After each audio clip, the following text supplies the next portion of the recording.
Good morning students. कल हमने the modern trend in Indian art के पेंटर्स के बारे में पढ़ा था। जो मॉडर्न ट्रेंड के जो आर्टिस्ट थे, चित्रकार थे, उनके बारे में डिस्कस किया था। आज हम जो मॉडर्न ट्रेंड के जो स्कल्प्टर थे, जो मूर्तिकार थे, उनके बारे में डिस्कस करेंगे, उनके बारे में पढ़ेंगे। तो उनमें से एक हमारे मूर्तिकार थे जो डीपी राय चौधरी, जिनका पूरा नाम देवी प्रसाद राय चौधरी था। उनका जन्म 1899 ईस्वी में रंगपुर में हुआ, जो अब बंगाल देश में स्थित है। देवी प्रसाद राय चौधरी भारत में जन्मे बहुमुखी प्रतिभावान कलाकारों में से एक थे। उन्होंने चित्र बनाना अवनींद्रनाथ टैगोर से सीखा था। वो उनके शिष्य अवनींद्रनाथ टैगोर के शिष्य रहे। उन्होंने टेम्परा और वॉश टेक्निक में पौराणिक विषयों पर आधारित वाटर कलर की चित्रकारी करना शुरू किया। उनमें से भी उन्होंने जो सब्जेक्ट मैटर था उनका, पुरुष, स्त्रियां और जो मजदूर जो परिश्रम करते हैं ज़्यादा, उन पर आधारित उन्होंने स्टार्टिंग में चित्र बनाए। पहले जब मूर्ति बनाने से पहले उन्होंने चित्रकारी करते थे। वो चित्रकार भी थे और मूर्तिकार भी थे। वो जीवित प्रतिमाओं के चित्र बनाना उन्होंने आरंभ कर दिया था। वो लंबी विकृत आकृतियां के चित्र न बनाकर ऐसी आकृतियों के चित्र बनाते थे जो गहरी रेखाओं पर आधारित थे और उनमें मतलब खूबसूरती से रंग भरा जा सके। 1925 में उन्होंने एक चित्र बनाया था, लेप्चा गर्ल। उसके बाद उन्होंने ग्रीन एंड गोल्ड चित्र बनाया। वो water colour, oil colour, pastel colour, pen और इंक, इनको इस्तेमाल करने में पूरा निपुण हो चुके थे। उसके बाद उन्होंने जो ग्रीन एंड गोल्ड जो चित्र बनाया था, वो उनका लंदन की एक एग्जीबिशन में एग्जिबिट किया गया। उसके बाद उनका एक चित्र था निर्माण, जो कि उन्होंने ऑयल कलर में बनाया था। उसके बाद ब्रिज जो चित्र बनाया, जो पेस्टल कलर में बनाया गया था। उसके बाद था दुर्गा पूजा समारोह, ये उन्होंने एक चित्र बनाया जो कि ऑयल कलर में ही बनाया था। और उसके बाद उन्होंने मूर्ति बनाना शुरू कर दिया था। ये तो उन्होंने पहले जो जब वे मूर्ति नहीं बनाते थे तब वो मतलब पेंटिंग्स करते थे। उसके बाद उन्होंने मूर्ति बनाना शुरू कर दिया था। वो जो शरीर की जो एनाटॉमी थी वो सीखने के लिए उन्होंने जो प्रारंभिक प्रशिक्षण था वो आर्यन मन्य राय चौधरी से सीखा, जो उसकी देखरेख में तथा वो चित्रकारी और मूर्तिकार दोनों ही माने जाते थे। उन्होंने कटाई में की अपेक्षा उन्होंने सिलाई करना में अपनी श्रेष्ठता दिखाई। वो clay modelling, plaster of Paris, bronze casting करने में काफी इस्तेमाल करने में सहज थे। उनका जो एक जो स्कल्पचर था महात्मा गांधी का, वो उन्होंने 1956 में कांसे में डाला गया था। उसके बाद उन्होंने ट्राइब्स ऑफ लेबर बनाया, जो कि काफी मशहूर हुआ।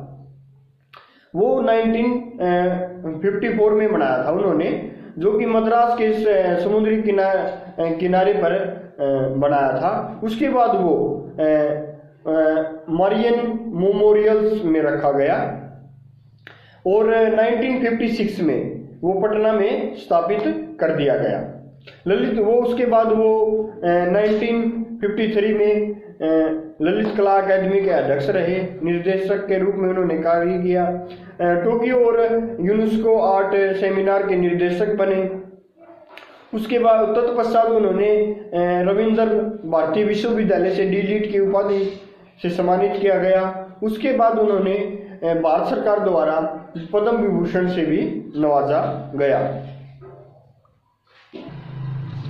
ये वो चित्र है ट्रायम्फ ऑफ लेबर। इस चित्र में एक समूह में मौजूद कास्ट की मूर्ति है। ये कास्ट में डाला गया है। इसमें क्या दिखाया गया है, जो मूर्तिकार के अतुल्य नमूने के रूप में विद्यमान रहे तथा समूह में मौजूद चारों आकृतियों को, जो अति विशाल चट्टानों को लकड़ी के कुंदे की सहायता से हटाने का प्रयास कर रहे हैं। देखो ये लकड़ी है और ये चारों तरफ लगे हुए हैं और ये एक चट्टान है जो इसको हटाने का प्रयास कर रहे हैं। वे लोग वैसे वो लोग उनकी जो शारीरिक संरचना है, शरीर की जो शारीरिक संरचना है वो अत्यंत उत्कृष्ट अध्ययन की हुई है। जो उसकी जो मसल्स है उनकी लेबर्स की वो अत्यंत उत्कृष्ट ढंग से बनाई गई है, जो अधिकतर शारीरिक प्रयास वाले भारी भरकम कार्यों में लगे रहते हैं तथा वो मसल जैसे परिश्रमी जो लोग होते हैं वैसे उनकी जो मसल होती है उनको दिखाया गया। वो अपने सिर पर पतला कपड़ा बांधे हुए हैं, उनके वैसे वो नगन बनाए गए हैं।